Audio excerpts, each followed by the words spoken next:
Astronauts to the moon. Ignition sequence start. 3, 2, 1. Houston, we have a problem. Liftoff. We have a liftoff. We copy you on the ground. You got a bunch of guys about to turn blue. What you're seeing here is a mirage. What's going on, everyone? It's Jeranism back with another video for you today. I have a challenge for Wolfie6020. No, I'm kidding. Kidding. It was a joke. No, but really, I do have some questions for you, Wolfie, regarding your recent video, Flat Earth, Bathurst, Lighthouse, Rottnest Island. Now, I know you asked me before, why do I even watch your videos? And the answer I gave you then remains the same, that I think you do honest and real experiments, and I'm not positive that you're quote-unquote looking for the truth, because as you have stated many times, you already know the truth. But I still like watching your videos because I am looking for the truth. Now let me be honest as honest gets here. If the Earth is a globe, the last thing in the world I want to be doing is researching and trying to show something that isn't true. For all those who hate me, I'm sorry that I have not been convinced yet that the Earth is a globe. I really am. I know with every video I put out, your hate grows stronger and stronger. And the lies that others tell about me get bigger and stranger. Just this past week, Sean, I Can Do No Wrong Hufford, claimed that I have been saying or said or think or believe that pi is 0.318 or 3.18. Total lie. I've never said that or thought that at all. Ever. Now, when I have a circumference of a circle and I need the diameter, I multiply it by 0.318 because that is the reciprocal of pi and gives me the diameter. When I called Sean out for it, because I don't mind if you hate me or think I'm stupid for things that I actually believe, that doesn't faze me. Like, I think the Earth is flat. If you want to laugh and call me names, call me an idiot for that, go right ahead. It doesn't bother me in the least bit. But when Sean continues on, telling people I'm stupid for something I've never said, well, that's a little dirtball. Believe me, I have enough things that I do say that you can have a field day with Sean without having to build a straw man belief that you think I hold and then laughing at that. Why don't you make a video about one of my actual beliefs so I can defend my opinion? It's pretty hard to defend against my stupidity if I don't believe what you say is so stupid. But hey, maybe Sean misheard me, shit happens. And Globers, they just hate me, I get it. But also this week, 2 new lies came out. Yeah, I get hated on pretty bad, and not just by Globers, by clowns too. Yes, if you didn't hear, I actually sell bat's blood on my website. Oh, and it's because this way I get wholesale prices on my own supply. This was actually said. Now, you'd think that that would be the worst, right? But wait! There's more! Tell them what else, Matthew. Yeah, give your money to Jaron and Missa so they could sell like weird books on their bookshop, their online bookshop, where it's like Book of the Dead and it's like the covers like done in human skin. Yeah, that's that crew. I don't know anything. What do you want to know about all of them? You mention a name, I'll tell you what they do. You want the intel? That's quality info right there. I don't know what to say. Hey, thanks, Katie. I did hear you in the background trying to tell him he's crazy, but he didn't listen. Oh, I'm so loved. But anyway, back to my point. I don't want to be doing this if I'm wrong. So I watch Wolfie's videos because if he has the proof, if I can be convinced, then I'm out. But so far, nothing has convinced me. And to be honest, nothing has even come close. But I watch you, Wolfie, every time to see if something you show can prove that we live on a globe. But, as is often the case, I simply think that you might be misinterpreting results. Case in point, your Lighthouse video. So let me show you why I feel that way, and I'd love for you to set me straight. If I am in left field, you corrected my faulty globe experiment, and so I present you another opportunity. So let's take a look at Wolfie's latest test. Basically, Wolfie starts out at 90 feet above sea level on the western coast of Australia, and he zooms in with his P900 and shows a lighthouse 12.5 miles away. He then walks down to the beach where he is at about 10 feet elevation and zooms in again. Clearly the bottom of the image is missing in the video, shot from the shore. Now the question becomes, what is causing this? Well, let's see if we can find out, because I have a feeling that if you think you live on a ball and you do this test to confirm it, well, it may confirm your preconceived bias. To check that, check out the comments from the crew that have watched Wolfie's video. He's celebrated as a hero for his watchers who wouldn't dare think, could this be caused by anything else? So I'm back at Avonmore Terrace and Princess Street, and they've fixed the sign, which I'll show you in a minute. Alright, so we got Wolfie filming, and on the bottom left I did include a little legend, and I also stopped right about here and grabbed a screen cap of what we see. I then placed that in the upper left hand corner so you can see that I haven't changed it. So now Wolfie is just getting a few more shots, kind of panning the whole scene there. Again, he is 90 feet above sea level and looking at Bathurst Lighthouse, which is 12.5 miles away. I'll zoom all the way out, and what I'll do then is walk down to the beach, just with the video running. Alrighty, and right about here I go ahead and grab another screenshot, and I do the same thing I did with the previous one. I put it in the upper right hand corner, and just like the other one, I'm going to leave that one alone, and we will get to those momentarily. So now Wolfie will walk down to the beach. In the meantime, I have grabbed, like I said, 2 screen caps. Now, important to note that these images are not quite level if you are taking a look, and we will see why that's important in a moment. Clearly this wasn't by design, it wasn't bad filming. He was just filming by hand, and the water is a bit askew. So a little bit later we will be straightening those out to match the water from the shore. So we'll worry about that in a few moments. And if you take a second to take this view in, rough job for Wolfie there in Australia.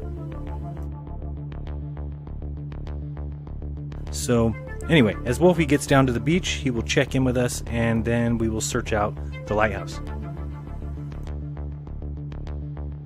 And Wolfie reports that from this location he is about 10 feet above sea level when he films here from the shore.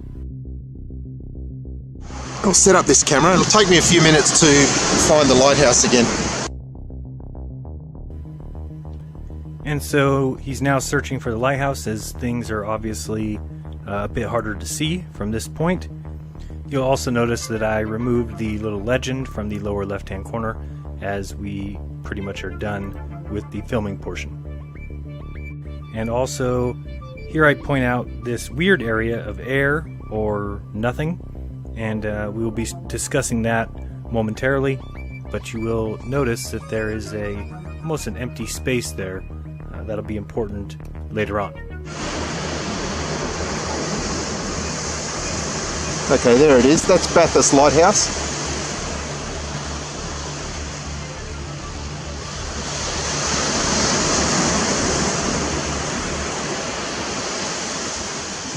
And you can see from this lower elevation, you cannot see the ground under the lighthouse. Alright, and Wolfie is definitely correct. From here we cannot see the ground below the lighthouse. The question is why? I'm also replaying that portion one more time so we can watch these waves. And now I'll walk you through what I'm doing from here. So the first thing I'm doing is I'm taking the first image and making it transparent, so to kind of hide it, but you'll see I don't change it at all. And then we're going to go ahead and take the second image, the one in the upper right, and we're going to move it just a little so you see which one I'm working with. We're also going to tilt it just one tilt to the left to make the water level, and then we're going to also make it transparent. Alright, my next goal here was to attempt to position the lighthouse as well as the trees, one above the other, so that hopefully you agree that they are lined up. I'll then move them a little bit closer, and ultimately I'm going to land them one on top of the other. I now have the images alternating back and forth, so you can see if anything I aimed low as to not make the higher elevated image any higher than this ground observation. As you may notice, there is an interesting situation going on here.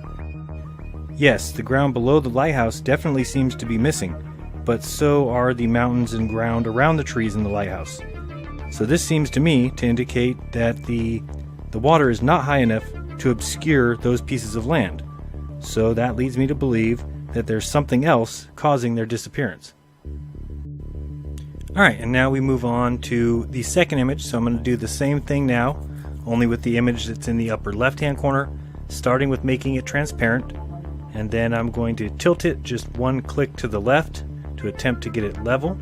Then I'm going to attempt to line them both up using the trees and the lighthouse, and finally I'm going to place them one on top of each other.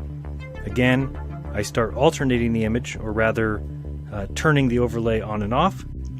And again, it seems that we've got the problem of the hills and the mountains that are around the lighthouse and the trees that cannot possibly be covered by the water are missing from the image. So to say that the water is causing the missing landmass below the lighthouse seems to be a bit presumptuous. Alright, so now Wolfie, I have a question for you. If you'll allow me the opportunity to tell you what I think is happening, and then you can respond if you want with telling me why you don't think that's the case or why you do. So I kind of drew a little picture here showing basically your shooting location on the right and the lighthouse on the left. And I did try and make it to scale for the most part, meaning that your shooting location is about twice as high. Knowing that the lighthouse was on 45 feet elevation, your shooting location on top of the hill was at 90 feet. So I tried to make that as close to realistic as possible. Now, I don't think that I'm saying anything that people don't already know. That we know that there is an atmospheric layer that sits right above the water. Some people call it lensing. Some people say it causes the convergence. Whatever you want to say, there is that layer of air that we always see things get distorted. It's a little wavy. That exists right above the water. So doesn't this make much more sense than the idea of a hump of water in between you and your target? That what's happening is exactly what we would expect. You're looking through a massive amount of distorted air, which is causing a breakup of the images and a breakup of the mountains and the hills that are surrounding and below the lighthouse and the trees. What happens is when you're 90 feet above that layer, your camera shot is actually looking over and beyond and past that atmospheric layer. So you're not getting the distortion, the breakup of the hills and the mountains, and that's why the view from there is much clearer. You're able to see more of the mountain below and around the trees and the lighthouse. But when you go down to the shore, now all of a sudden you are face to face with that atmospheric layer. You may not see it right in front of you, because as the air builds up, as distance goes, it's going to get thicker and more convoluted, which is going to cause exactly what we see in your videos and images, which is a totally distorted and broken up view of the distant mountainside. This to me just seems to make much more sense. So 90 feet allows you to look past the obscuring layer of atmosphere, but at 10 feet, like we see in front of us now, you're looking through nothing but the atmospheric layer, or we'll call it atmospheric block, which causes all of that distortion and the missing air spaces that we saw earlier, and the reason why there's no mountains above, below, or on the sides of the lighthouse or the trees. Now when we look at the image when you were up above, there is no atmospheric blockage because you're looking over it, and that's why we don't see that missing layer when we are up higher. Let me take that back. When you actually do look from the higher position, you do get the distorted, broken up image, but only at the very end, nearest to the faraway shore. This, in my opinion, exactly matches the drawing that I drew, where you're only going to see the very end bit of that distortion layer. So, let me just make sure that I understand your position. Because what I'd like you to do is either respond that you agree with what I'm saying and think that's a possibility, or you're thinking your model makes more sense, which I've drawn here, which is, I hope, what you're saying, that there is a curvature of the earth which is causing the camera shot from on the high mountain to see further for some reason than the camera shot from the shore, which I tend to have trouble with because there's no leaning of the tower or anything. So you're saying there's enough water to cover that entire mountainside from the ground, but not enough water when you're up higher? It seems to me that the atmospheric distortion makes much more sense. So, I hope you'll tell me why my observation and explanation are incorrect, or why you see them as being incorrect. Wolfie, I feel that if you watch your video again, you'll see exactly what I'm saying. If you watch the video from the shore, you will see that the missing water, or the empty areas behind the water or between you and the distant shore, is in fact the result of looking through atmospheric block and seeing a distorted landmass, or not seeing the landmass at all. In order to be able to see that landmass, you need to get up above the block layer by heading back up to 90 feet above sea level, and then shoot above and beyond that atmospheric layer. To me, this is easily shown by just looking at the water there. We know that the water isn't fluctuating like that. We know that the waves aren't that high and that there's not that kind of choppy waves that we see at the end of the hard line of the horizon. That the reason we're seeing that is because you're basically seeing a lensed image. It's as if you're looking through many layers of gross air. This is something we clearly noticed when we were at the beach, that look at that when you're zoomed in just like this. That is not the motion of the water. That what you're seeing there is you're looking through 12 miles of atmospheric distortion. Well, I hope you see my point. One last thing, if everyone will take a look and don't take your eyes off of that lighthouse, just keep your eyes on it, because I saw someone in your comment section saying, thanks Wolfie for proving that you cannot bring items back by zooming in, and I wanted to make sure that you comment on that if you could, because I think it's very clear here. If everyone's watching, keep your eye on that lighthouse. Keep your eye on it, don't lose it. Keep your eye on it, don't lose it. Keep your eye on it. Now right there, if you ask me, that lighthouse is gone. And as we zoom back in with just the zoom in function of that image, you will see that that lighthouse is gone. That's what we mean by when you zoom in, you can pick up items, because you are zooming in further into that distortion layer, and you're able to see things that you can't see with your eyes. That's what we mean by zooming in and zooming out to make items reappear or appear. That would not be the case if the reason that those things are disappearing is because the Earth is curved. Again, you know my opinion, but I don't think that there's any hump of water between us and distant shores. I think it's all due to atmospheric blockage, and I think your video does an excellent job of showing that. And for whoever it was in your comment section that basically was calling all flat earthers liars for saying that you could zoom in and make things reappear, I've done it myself at the beach numerous times, and if you're too lazy to do it yourself, you should watch your mouth. Don't call people liars who have done the observations just because you're too lazy to get up and do it. It's not our fault, and it's no reason to call somebody a liar. Go out and do it, show proof that it can't be done, and then you can go call people liars. But until then, well, I think you don't have a leg to stand on. So, could I be wrong? Of course. But again, the difference between me and many globe believers is that I accept that I could be wrong. The worst thing for someone who says that they're doing science to do is to go into things with a preconceived bias. And I always hear, but that's what you do, Jaron, that's what you do. And I don't know how many times I have to say it, but I believed in the globe 100% 3 years ago. I had no doubt at all. Now I have a severe doubt. And so, yes, I do. I look at experiments with the flat earth in mind. That's very different than globers trying to back up the very thing that we were all taught. I don't want the earth to be flat. I feel very strongly that it is. I feel very strongly that every observation is being misinterpreted. And despite what you all think, I'm not a liar. I'm not stupid. I'm concerned that someone has been and still is lying to us on the biggest level possible. I could be wrong, but all I ever asked was that people consider if I could be right. Be kind, don't lie, and grab your human skin Book of the Dead and vials of blood before they're gone. They're moving like hotcakes. This has been Jeranism, reminding you to open your mind because there is truth inside. Till next time, guys.